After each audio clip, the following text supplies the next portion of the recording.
Hello everyone and welcome to another video with me, Umber Rays, and today we're taking a look at Warrior of Light, the newest CG unit.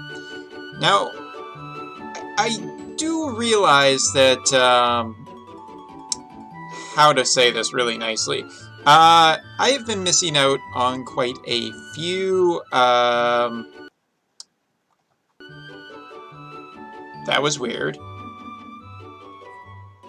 Sorry, things just going wrong off screen. When it comes right down to it, Warrior, I have been missing some reviews mainly because I don't have the characters, and I've also been incredibly busy with moving as well as work, so there just isn't really much time for me to do a massive amount of reviews, so I'm hoping to go back in the near future and be able to do that, but we're here to talk about Warrior of Light today.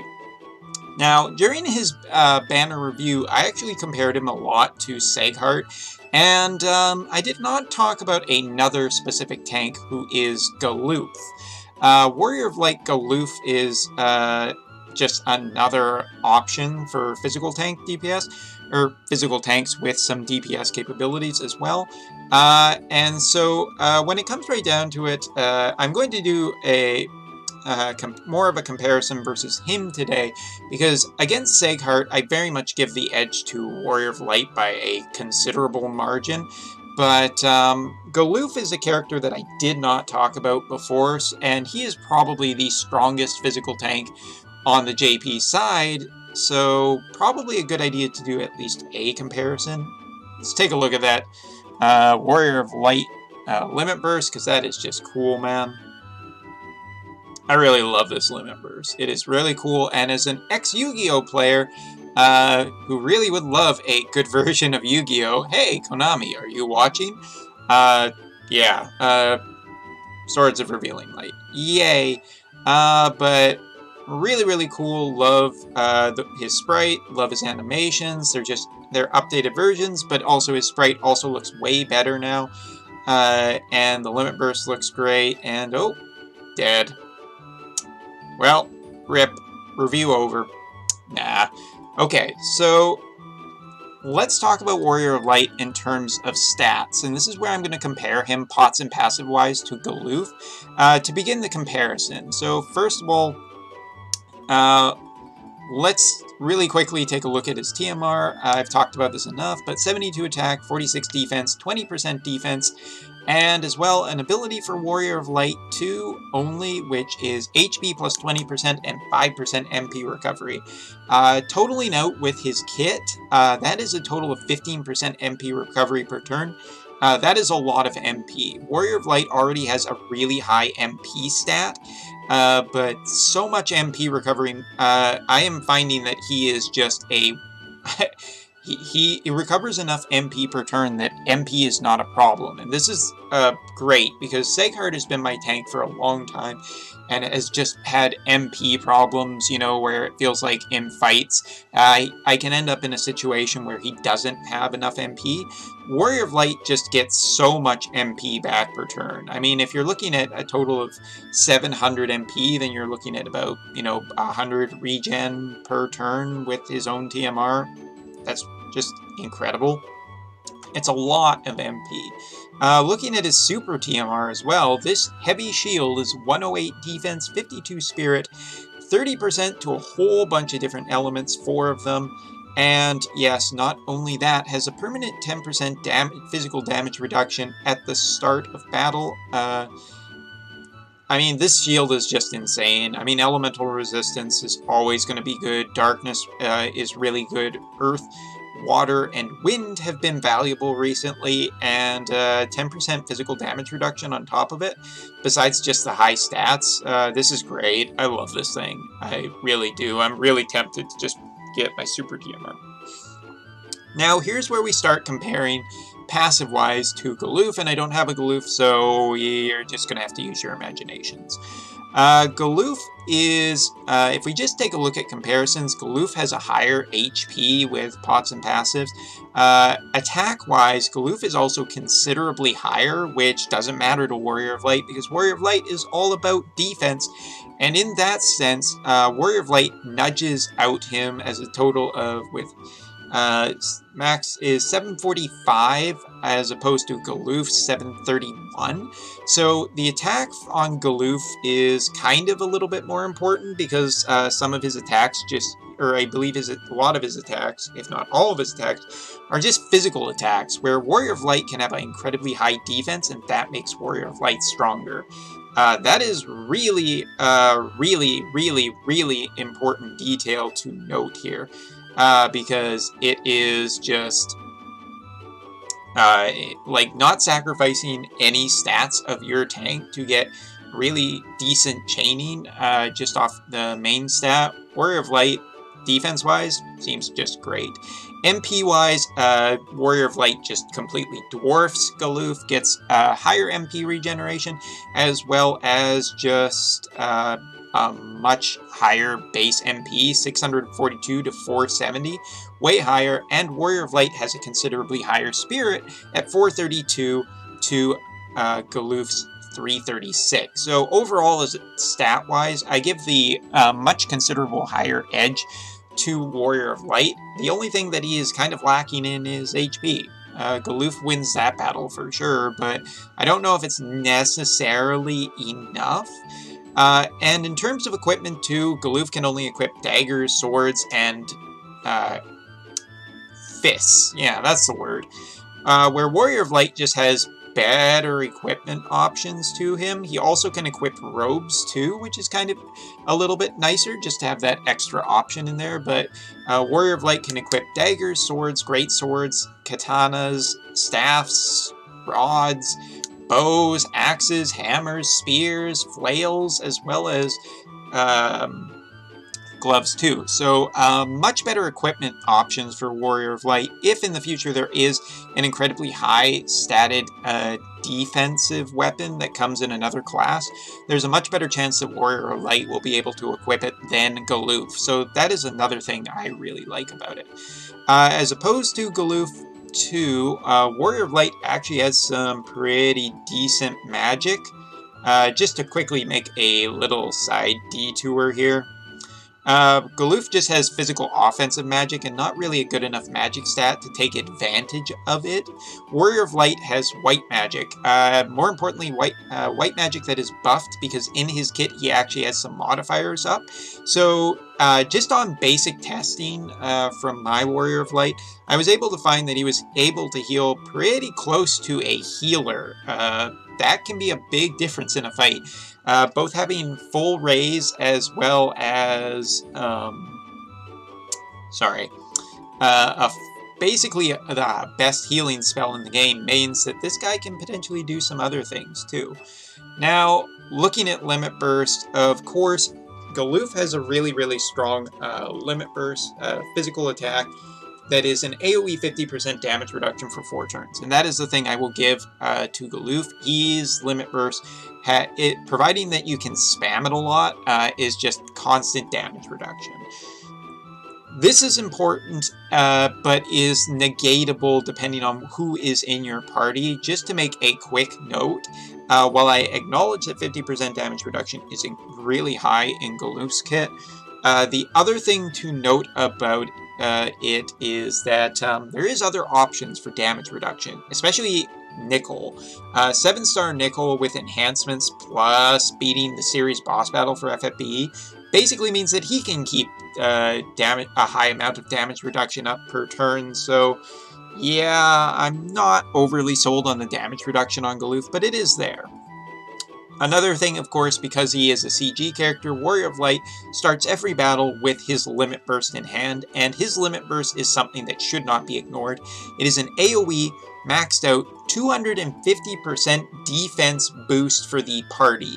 That is huge right there. That goes a long way to physical survivability, to not only boost himself by 250%, but all the party members, because there are attacks that pierce through cover. So this, I actually really quite like this. AoE physical attack, 2,350% using defense, again, not having to miss out or focus on an attack stat, because instead you can just focus purely on defense. Also an AoE 3,000 HP barrier for 3 turns, which is really nice. His Limit Burst is 10 hits and 10 hits, so it is Stardust Chaining. Stardust chainers are starting to become more popular, and it looks like it's going to be a real chaining family. Good for it. 36 Limit Burst crystals. It is more expensive, but Warrior Light does have some charging capabilities of his Limit Burst. And he also has some other good defensive options in his kit, which, speaking of, taking a look quickly at his passives, like I said, with his TMR, total 15% MP regeneration per turn, 10% regular. He also has auto refresh too. He has naturally an 80% chance to be targeted, and because he's so bright, he can 90% chance to blind every turn. That's hilarious to me. I just love that. That's cute. 200% modifier for Banishiga, Holy, and Kiraja. Again, there's that healer. 50% extra damage to Reapers. Lots of passives, extra limit burst fill rate, permanent defense boost at the start of battle, sleep and petrify, charm resistance, limit burst crystals per turn, natural elemental resistance to fire, ice, lightning, and light resistance, and providing you have, with his TMR, I should say, or super TMR, and equipping either of those also gives him permanent dual cast. We'll talk about dual cast in a bit. As well as some HP and defense. So yeah, equipping his DMR, Super DMR, is just really good. From there, looking at the rest, just Limit Burst to start a fight.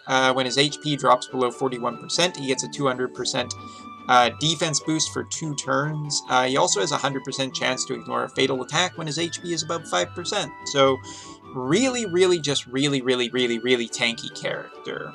Taking a look at Galoof for a second, because yeah, I'm doing a really hard side-by-side here.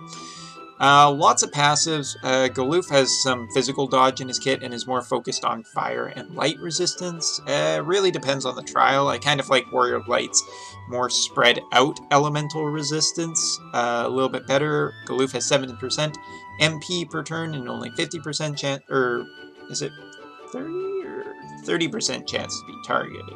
No, never mind. Galoof has 80%. Sorry. Charm resistance, as well as he has guts. He also has a chance to counter physical attacks or magical attacks with 30% damage reduction on himself. Some extra fire and light resistance. And when his HP drops below a certain percent, he gets 150% boost. So Warrior of Light, to me, has the better MP regeneration and the overall better kit, but both kits are pretty strong in terms of passives. Now, looking at Warrior of Light's abilities, Warrior of Light has a lot of stuff that I really like. One, HP heal that a lot of healers have, and also curing all status ailments. This is really great. Just really like this. He has a 24 MP ability that can just cause a 100% chance to be provoked for 3 turns, and gives himself 150% limit burst fill rate, so that's very good. Does a little bit of damage, and also just, I mean, the chance to be targeted is great to just get off at the start of the fight, and ups his limit burst fill rate, so that's really nice. He has some AoE physical attacks. He has a chance for a stop ability. Also, if you used his provoke ability the turn before, his 32 MP ability,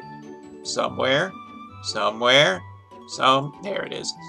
Not only has a chance to stop, but also can debuff the enemy for defense of 60%. So he actually does have a defense debuff, which is great because in his kit, he also has a debuff for attack and magic on his 52 MP ability that goes for 60% debuff for 4 turns on a single target. Again, general debuffing, just really nice.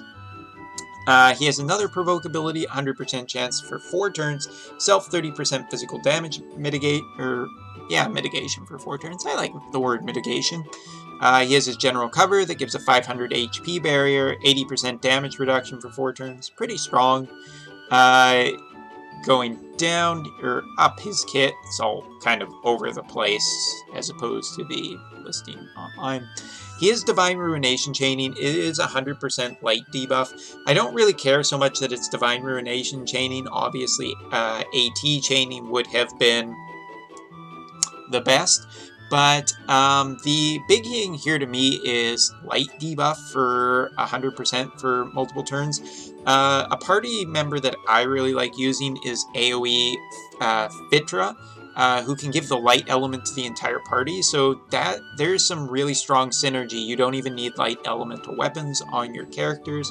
Or you could just use Chocobo Fino, one of the best characters in the game, who synergizes incredibly well with this. So yeah, this is just really nice, and this is part of his dual casting kit. Continuing on there, he has this ability, which is a big heal at 1500 HP with a 7.5 times mod, and a 30% physical mitigation for allies for 4 turns. So that's really nice that it's just some physical mitigation and a heal too. Ability that I absolutely really love is this one. 1000 HP barrier for everyone for 3 turns. AoE 70% lightning, wind, light, and dark resistance. Light and dark resistance should never be underestimated, but also lightning and wind, 4 elements, 70% for turns, and this can be multicasted. Yeah, really, really strong. And one of his last abilities that we have to talk about is his 45 ability. If he used one of his abilities previously, which one is it?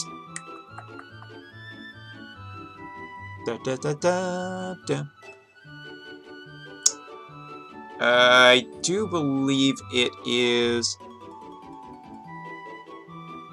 I can't find it. Where is it? It's the one.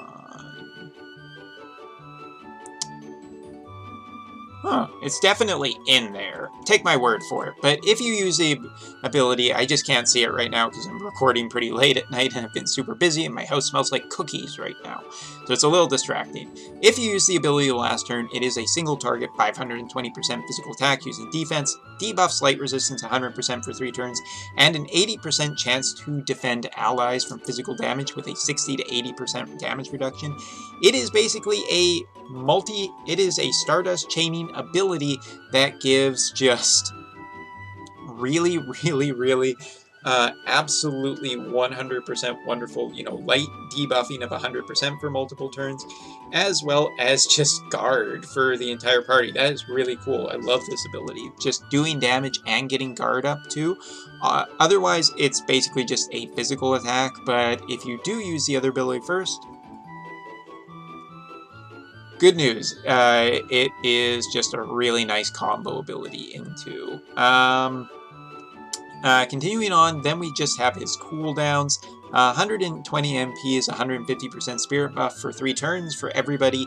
AoE 4000 HP barrier for 3 turns. 100% lightning, wind, dark, light resistance for 3 turns. 9-turn cooldown available turn 1. Just a very strong survive option. This one, 200% defense and spirit buff for himself for 4 turns, 80% chance to defend allies from physical damage, 60-80% damage reduction for 4 turns, AoE 50% damage reduction for 4 turns, and 500 HP barrier for everyone.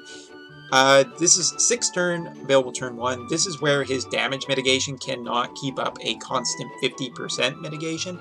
On the other hand, it should be noted that there are other options out there for damage reduction, so I'm not overly bothered, and Warrior of Light does have other ways of still giving decent damage mitigation, so I'm not super worried about it. He also has a physical damage ability that is 99, debuffs light resistance for 3 turns, 100%, AoE 3000 physical 3000% physical attack using defense on a 4-turn cooldown. It is a light element attack, so yeah, just pretty darn strong. Last one, 28 MP, single target, 70% damage mitigation for 1 character other than himself. This is a really cool ability. This is one of my favorite abilities in his kit that he can just give. Like, say you know a big attack is coming, you can throw this on a healer or a character you're gonna really need for next turn, or maybe a physical character like a glass cannon style character. This is actually just really great. It's only on a 3-turn cooldown, so it's pretty spammable as well. But even if it is only for 1 turn, 70% mitigation of all damage is really big and should not be underlooked. Also gives him 100 MP back and a self 16 limit burst crystal fill. So he does have methods of charging his limit burst. And as you can see, there's the new Garland. I'll do a review of him once I have the... once I have his 7-star fully charged. Should be another day or 2 for me to do that. I've noticed some people have them already. I haven't quite grinded out the event that hard yet. I've been making cookies. Ginger molasses cookies, in case you're interested. But yeah, let's start with just looking at this limit burst, which for me is not super overpowered or super charged up yet. But we'll just take a look and see how much damage this does on its own.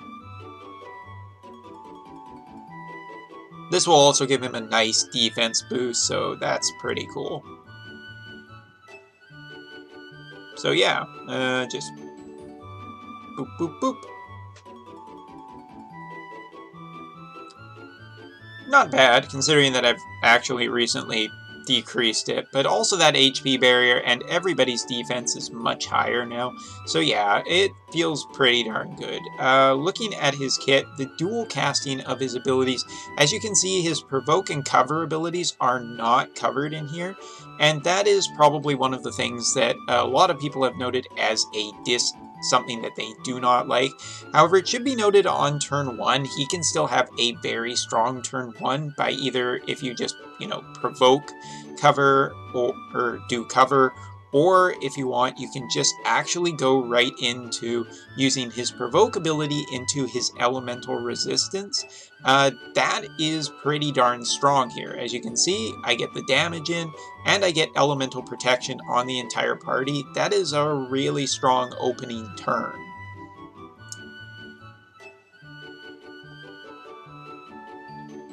And I still can't really... I really gotta translate that. Oh, it's this one. Ah, that's the ability. We need to use his this ability first, and then it will unlock the better quality ability next turn. Actually, I'm curious. Let's just see this really quickly. My question is, did it? Yeah, it actually put it up. So, if you guys were a little curious about what I was doing there, I used his ability at the same time and then was able to use the upgraded form of this ability. Because as you can see, I have cover actually on. So if I, whoops, don't do that,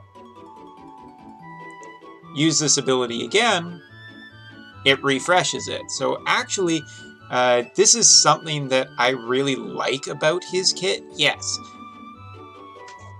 he cannot dual cast all of his abilities. If he did, he would probably be the most broken thing in the game.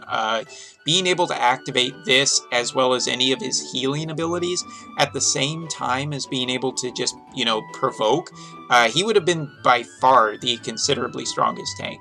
But with the way that it works on the JP side, I can actually use ability into ability to use his ability to get his cover up while doing damage at the same time and elemental resistance. It makes for a very strong couple of turns. So let's try out his big DPS, his big light damage ability. Pretty darn strong for someone who is supposed to be a tank and is supposed to be focused on defense. So yeah, the other thing that we want to show off here is not outside. Thank you very much for that.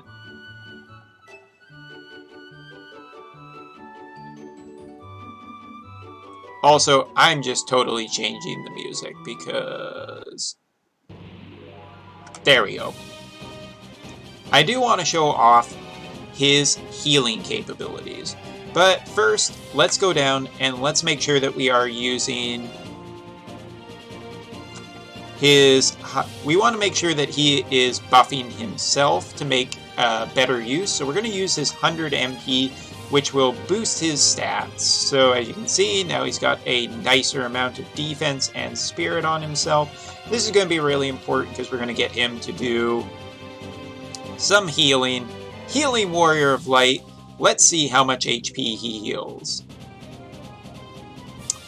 That's a pretty high amount of HP heals, I think you'll find. We didn't do any damage, but neither did he, so technically we're winning this. Alright, continuing on, let's take a look at his other healing abilities. 6,000 plus that barrier, pretty nice. Or 6,000, sorry, 6,000. That was the 30% damage mitigation. Ah yes, also nice to have. And his last healing ability, this one which heals status effects. Low heal, but again, gets the status effects. So yeah, Warrior of Light. What can I say about this guy in terms of positives, negatives, and where do I think he fits in versus Galoof? Galoof has fire and light options. Warrior of Light, some of his attacks do not have the light element on it, so obviously some of his attacks can't take advantage of his own debuffs, but I think his debuffs are more for other characters. Again, I am a huge fan of Chocobo Fina. I think Chocobo Fina is one of the strongest characters in the game, but she does not have a light debuff. She pairs really well with this.